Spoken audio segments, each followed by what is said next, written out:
तो गाइस जब भी आप इंडसइंड की वेबसाइट पे जाओगे और इनके सेविंग्स अकाउंट के सेक्शन में जाओगे तो आपको 6 से 7 अलग अलग अकाउंट्स दिखाई देंगे, जैसे कि exclusive savings account, multiplier max, delight, select savings वगैरह वगैरह। लेकिन इनमें से सिर्फ एक ही जीरो बैलेंस अकाउंट है और उसका नाम है डिलाइट। ये चीज तो आपको कोई भी फाइनेंस क्रिएटर बता देगा, लेकिन ये चीज कोई नहीं बताएगा कि इसके अलावा भी इनका एक सीक्रेट सेविंग्स अकाउंट है और उसका नाम है इंडसइंड इंडी। अब इंडी के बारे में आपने सबने सुना भी होगा, लेकिन इसके बारे में कोई नहीं बताएगा। और क्यों नहीं बताएगा? क्योंकि इसके लिए थोड़ी एक्स्ट्रा मेहनत करनी पड़ती है। इंडी अकाउंट के बारे में इनके वेबसाइट के ऊपर भी कोई जानकारी नहीं है और इसको एक ऐप के द्वारा खोला जाता है और इसका एक अलग से ऐप आता है। आप लोग सोच रहे होंगे कि यार डिलाइट भी जीरो बैलेंस अकाउंट है और इंडी भी जीरो बैलेंस अकाउंट है, तो दोनों में फर्क क्या है और कौन सा वाला खुलवा है? तो इसके लिए प्लीज पूरा एंड तक वीडियो देखिए ताकि सारी बातें आपको ठीक से समझ में आ जाए। सबसे पहले बात करेंगे कि इन दोनों में फर्क क्या है, तो ये सबसे पहले हम लोग देखेंगे और बाद में पूरा प्रोसेस भी देखेंगे कि आपको कौन सा खुलवाना चाहिए और लाइव प्रोसेस भी करके आपको बताऊंगा। तो देखो, इंडसइंड के ना दो ऐप्स है, एक खुद का है इंडसइंड और दूसरा इंडी ऐप है। तो ये कंसेप्ट दरअसल इन्होंने कोटक से बोरो किया है, जहां पर कोटक का भी खुद का एक कोटक नाम से ऐप है और दूसरा है कोटक 811 के नाम से। तो जो कोटक 811 है उसका ही डुप्लीकेट आप इस इंडी ऐप को बोल सकते हो। इंडसइंड का ये इंडी अकाउंट खुलवाने के लिए आपको इनका ऐप डाउनलोड करना पड़ेगा और ये सिर्फ इंडी ऐप से ही खुलेगा, ना ही आप इसको इंडसइंड के ऐप से खुलवा सकते हो और ना ही आप इसको उनकी वेबसाइट से खुलवा सकते हो। तो इसके लिए आपको इंडी ऐप डाउनलोड करना पड़ेगा। अब बात करते हैं दूसरा, जो इंडसइंड का डिलाइट अकाउंट है। इसको खोलने के लिए आप या तो वेबसाइट के द्वारा खोल सकते हो या फिर जो इंडसइंड का खुद का ऐप है उससे खोल सकते हो। इंडी ऐप से आप डिलाइट अकाउंट नहीं खोल सकते। आप लोग यहाँ पर कहोगे कि यार इतना कॉम्प्लिकेट करने की क्या जरूरत थी, दो अलग जीरो बैलेंस अकाउंट और उसके लिए दो अलग ऐप्स। तो मैं यहाँ पर आपको बताना चाहूंगा, जो इंडी ऐप है वो एक सेविंग अकाउंट से कई ज्यादा है। यानी कि इसके अंदर आपको सेविंग अकाउंट की तो जीरो बैलेंस अकाउंट की सुविधा तो मिलती है, लेकिन उसी के साथ साथ आप इसके अंदर बहुत कुछ कर सकते हो। जैसे कि आपको यहाँ पर इंस्टेंट लोन मिल जाता है, क्रेडिट लाइन मिल जाती है, डीमैट अकाउंट की आपको सुविधा यहाँ पर मिल जाती है। तो ये कई ज्यादा है सेविंग्स अकाउंट के। दरअसल यह जो इंडी ऐप है ये कम्पीट करने की कोशिश कर रहा है नए फिनटेक ऐप्स जैसे कि नावी, क्रेडिट, मनीव्यू वगैरह के। ये तो बात हो गई इंडसइंड के नजरिए से, लेकिन इसका आपकी लाइफ में क्या फर्क पड़ता है, ये दो अकाउंट्स अलग अलग कैसे है और इनके फीचर्स में क्या क्या फर्क है, ये सब भी देख ले। बेसिकली इंडसइंड इंडी के 3 वेरिएंट्स आते हैं, स्टार, सुपरस्टार और मेगा स्टार। और इनमें से जो स्टार वेरिएंट है वही सही में एक जीरो बैलेंस अकाउंट है। बाकी जो दोनों मैंने आपको बताया, सुपरस्टार और मेगा स्टार, इनके लिए आपको कम से कम 25,000 की फंडिंग चाहिए होगी। आज की इस वीडियो में हम लोग जो तुलना करने वाले हैं उसमें सिर्फ स्टार अकाउंट को ही हम लोग कंसीडर करेंगे, क्योंकि वही सही में एक जीरो बैलेंस अकाउंट है। यहाँ पर हम लोग सबसे पहले इंटरेस्ट रेट की बात कर लेते हैं। तो इंटरेस्ट रेट की अगर बात करें तो दोनों अकाउंट्स के अंदर कोई फर्क नहीं है, दोनों में आपको 6.75% का इंटरेस्ट रेट देखने को मिलता है। अब ये 6.75% का इंटरेस्ट रेट आपको तब मिलता है जब आपके अकाउंट का बैलेंस 50 करोड़ से ऊपर होगा। अगर 50 करोड़ से नीचे है तो आपको 3% का इंटरेस्ट रेट देखने को मिलता है। तो अपने लिए ये मान के चलते हैं कि सेविंग अकाउंट पे हमें यहाँ पर 3% का इंटरेस्ट रेट मिल रहा है। यहाँ पर मुझे एक खास बात ये लगी कि यहाँ पर आपको ऑटो स्विप फैसिलिटी मिलती है, जहाँ पर आपका नॉर्मल बैलेंस एक एफडी के अंदर कन्वर्ट हो जाता है एक लिमिट के बाद। तो इसके कारण इंडी के अंदर आपको थोड़ा ज्यादा ब्याज मिल सकता है, क्योंकि इंडसइंड की 1 साल की एफडी आपको 7.75% का ब्याज देती है। यहाँ पर जो मेन डिफरेंस आता है वो दोनों के डेबिट कार्ड बेनिफिट्स के अंदर आता है। इंडी के अंदर आपको वीजा कार्ड मिलता है और डिलाइट के अंदर आपको मास्टर कार्ड मिलता है। डिलाइट के अंदर आपको 5% का कैशबैक मिलता है अमेजोन के ऊपर, लेकिन मिनिमम ट्रांजेक्शन वैल्यू 100 रुपए होनी चाहिए और मैक्सिमम आपको 500 रुपए का बेनिफिट यहाँ पर मिलता है। इसके साथ साथ आपको 20% का ऑफ मिलता है स्विगी और बिग बास्केट के ऊपर, लेकिन यहाँ पर आपको मैक्सिमम 200 रुपए तक का कैशबैक मिलता है और मिनिमम ट्रांजैक्शन वैल्यू होनी चाहिए 600 रुपए। ऐसा डिस्काउंट आप 3 बार ले सकते हो 1 महीने के अंदर। सो आपको देखा जाए तो 600 रुपए पर मंथ का बेनिफिट यहाँ पर मिलता है। इसके अलावा आपको 5% का कैशबैक मिलता है फ्यूल, डाइनिंग या फिर कुछ ओटीटी सब्सक्रिप्शन के ऊपर।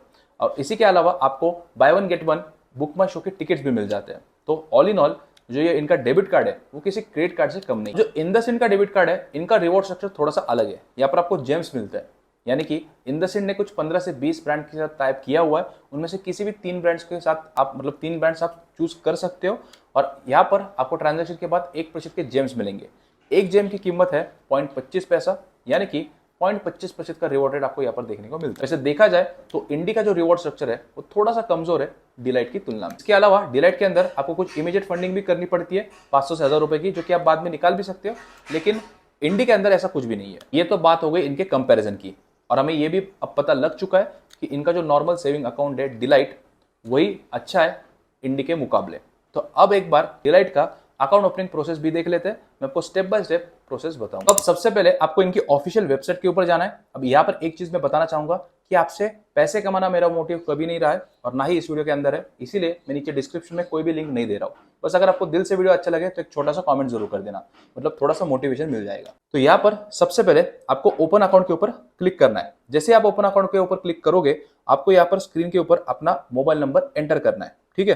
फिर नीचे टर्म्स एंड कंडीशंस को एक्सेप्ट करके आपको बस कंफर्म के ऊपर क्लिक करना है। नेक्स्ट स्क्रीन में अभी आपसे ओटीपी डालने के लिए बोलेगा। जैसे ओटीपी डालोगे, अगले स्क्रीन में आपको अपना आधार और पैन कार्ड वेरीफाई करना है।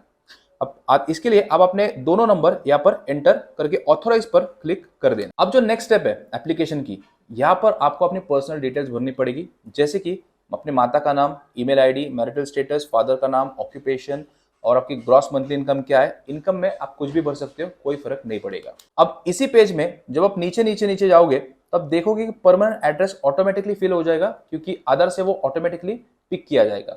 उसके बाद आपको कम्युनिकेशन एड्रेस भी डालने का ऑप्शन मिलता है। अगर आपके दोनों एड्रेस सेम है तो आप सेम एज परमानेंट एड्रेस पे क्लिक कर देना। अब इसके बाद जो नॉमिनी डिटेल्स है वो आप अभी भर सकते हो या फिर बाद में भी भर सकते हो, लेकिन मैं कहूंगा कि एप्लीकेशन भरते वक्त ही भर देना, क्योंकि बाद में फिर चीजें याद नहीं रहती। ये सब भरने के बाद बस सेव एंड कंटिन्यू पे आप क्लिक कर देना। नेक्स्ट स्क्रीन के अंदर आपको टाइप ऑफ अकाउंट दिखाएगा। अब यहाँ पर आप जैसे सिलेक्ट करोगे तो आपको यहाँ पर पता है कि डिलाइट सिलेक्ट हमें यहाँ पर करना है। जैसे आप डिलाइट सिलेक्ट करोगे, आपको डेबिट कार्ड के ऑप्शन दिखाएगा नीचे। तो यहाँ पर आप देख सकते हो कि आप अगर फिजिकल डेबिट कार्ड लेते हो तो आपको 500 रुपये प्लस जीएसटी के चार्जेस लगेंगे, लेकिन वहीं पर अगर आप कोई वर्चुअल क्रेडिट कार्ड लेते हो तो कोई चार्ज नहीं लगेगा। लेकिन अगर आपको ऑफर्स का फायदा उठाना है तो मैं कहूंगा प्लीज फिजिकल डेबिट कार्ड ले लीजिए। अब एक और चीज मैं यहाँ पर बताना चाहूंगा कि इनिशियल फंडिंग के लिए आपसे कुछ अमाउंट मांगा जाएगा, जैसे कि 500 से 1000 रुपए, लेकिन इसका मतलब ये नहीं है कि जीरो बैलेंस अकाउंट नहीं है, आप इन पैसों को तुरंत निकाल भी सकते हो। अब नेक्स्ट स्क्रीन के ऊपर आप देख सकते हो कि आपको सारे ऑफर्स दिखाई देंगे, लेकिन आप यहाँ पर अगर वर्चुअल डेबिट कार्ड लेते हो तो ये सारे ऑफर्स आपको यहाँ पर नहीं दिखाई देंगे। इसीलिए मैं बोल रहा था कि आपको फिजिकल डेबिट कार्ड ले लेना चाहिए। अब इसके बाद जैसे आप सेव एंड कंटिन्यू पे क्लिक करोगे तो नेक्स्ट स्क्रीन में आपको यूजर नेम और एम पिन सेट करना पड़ेगा। जैसे आप यहाँ पर कंटिन्यू पे क्लिक करोगे, आपको अकाउंट समरी दिख जाएगी पूरी।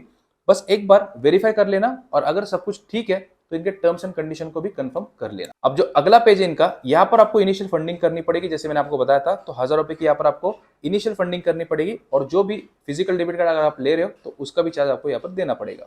और लास्ट स्टेप में बस आपको अपना केवाईसी कंप्लीट करना होगा और आपका अकाउंट यहाँ पर पूरी तरीके से खुल जाएगा। यहाँ पर वीडियो केवाईसी होने के बाद आपका अकाउंट एक्टिवेट हो जाएगा और फिर नॉर्मली आप इसको इस्तेमाल कर पाओगे। इंडसइंड का ऐप डाउनलोड करके वहां पर अपने यूजर नेम और एम पिन डाल के आप अपने अकाउंट को देख पाओगे, और फिर 3 से 4 दिन के अंदर आपके पास आपका फिजिकल डेबिट कार्ड भी पहुंच जाएगा। कि अगर आपको अकाउंट ओपनिंग प्रोसेस में कोई भी दिक्कत आ रही है तो मुझे नीचे कॉमेंट्स में जरूर बता देना, मैं आपको आंसर कर दूंगा। आपको कोई भी प्रॉब्लम होगा हम लोग सॉल्व कर देंगे। बस अगर वीडियो अच्छा लगा तो एक छोटा सा कॉमेंट करना बिल्कुल मत भूलिए।